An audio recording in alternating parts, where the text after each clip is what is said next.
Sugar bowl. Try to imagine that it was once so rare and expensive, it was called white gold. Producing sugar from the sugarcane first took place in India. About 300 BC, Alexander the Great's army reported seeing a reed that gives honey without bees growing there.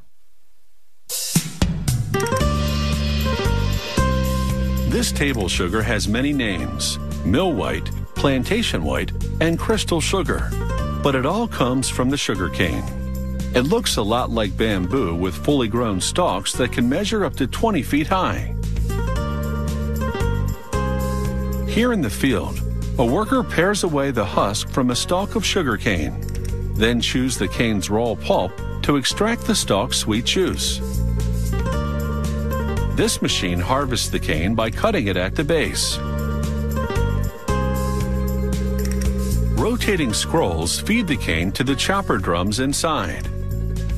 As they chop the cane, a fan blows the lighter leaves and tops back onto the field.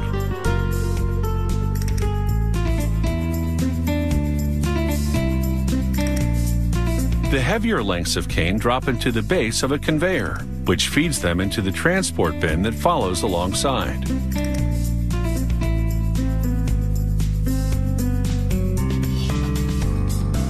Trucks rapidly transport the cut cane to the sugar mill for processing.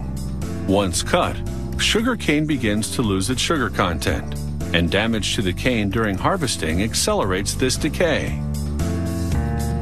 At the mill, trucks empty their load onto a receiving table. It feeds a belt conveyor that takes the cane through two separate washes. The cane must be as clean as possible before extracting the juice.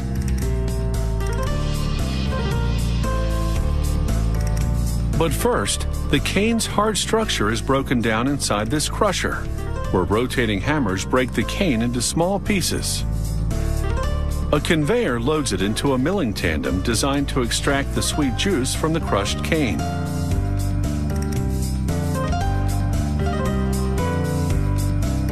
In this milling tandem, the cane passes through a series of 5 or more consecutive mills. Large cylinders compress the cane fiber. The juice pours out of the milling tandem and diverts into a channel away from the bagasse, the dry pulp that remains after extracting the juice.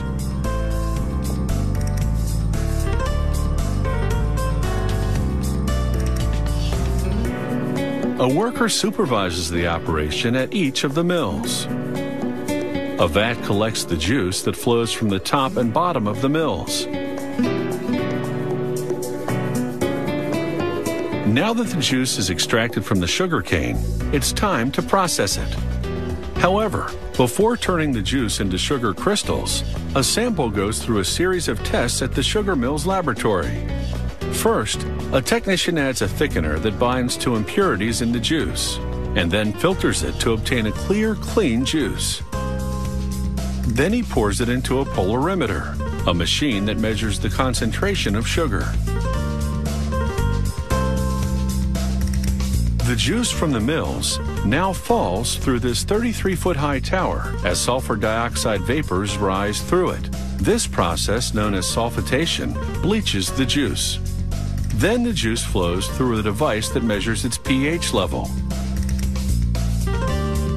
While at a separate vat, workers add powdered lime to water, preparing a solution to which they will then add the juice. An agitator mixes the cane juice and lime solution for about 6 hours to complete a process called alkalization. It regulates the juice's pH level and helps clarify it. In reaction to the lime, the juice's color changes from brown to yellow.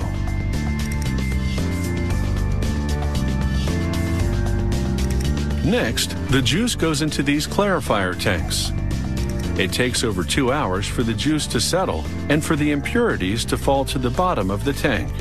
A sample taken from the tank shows how the sludge collects at the bottom, while the clarified juice collects at the top. Next, we'll see how this clarified juice transforms into flowing crystals of white sugar.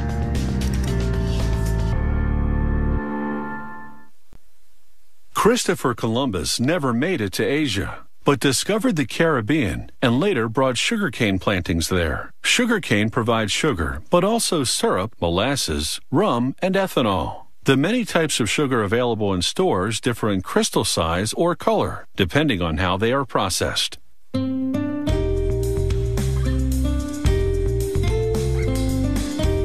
Workers filter the residue, known as mud, from the clarifier tanks to extract any remaining sugar. There's no waste here. The mud will fertilize the cane fields, and the bagasse will be burned as fuel. The clarified juice collected from the clarifier tanks now boils in a series of evaporators. This brings the concentration of the sugar in the juice up from 15 to 60%. Then the juice collects in 15-ton tanks to clarify even more. Any sediment left in the juice floats to the top. A rotating paddle skims this residue off to the sides of the tank.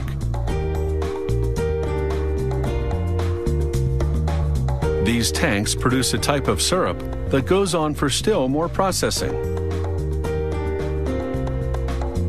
Workers now pour microscopic sucrose crystals suspended in alcohol into the syrup. This milky solution binds to the sugar present in the syrup and helps draw it out. Next, it all boils in large vacuum pans, forming sugar crystals. As the water in the syrup boils away, workers regularly check to see how the sugar is crystallizing. The goal? To produce a thick crystallized paste known as masquite. It then goes into a high-speed centrifugal machine to remove the sugar crystals from the uncrystallized syrup. Inside, the sugar spins at 1,200 revolutions per minute. This action draws the molasses to the outer shell of the machine, while the crystals remain in the inner basket.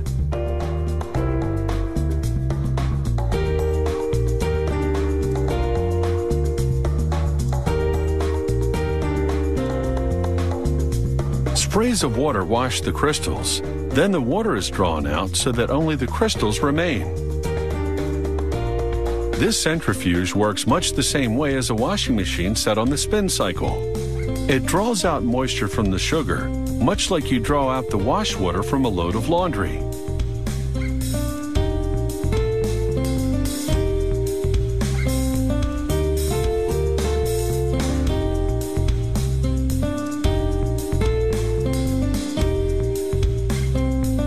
Next, a conveyor belt carries the sugar crystals out of the centrifuge.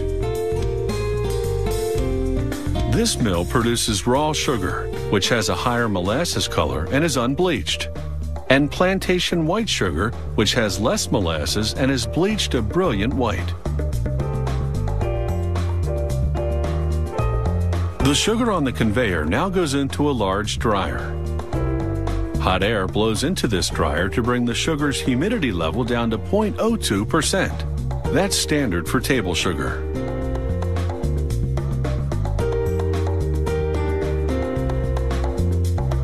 The dried sugar pours out from the dryer into a bag on a scale. It's full when it weighs in at 2,200 pounds.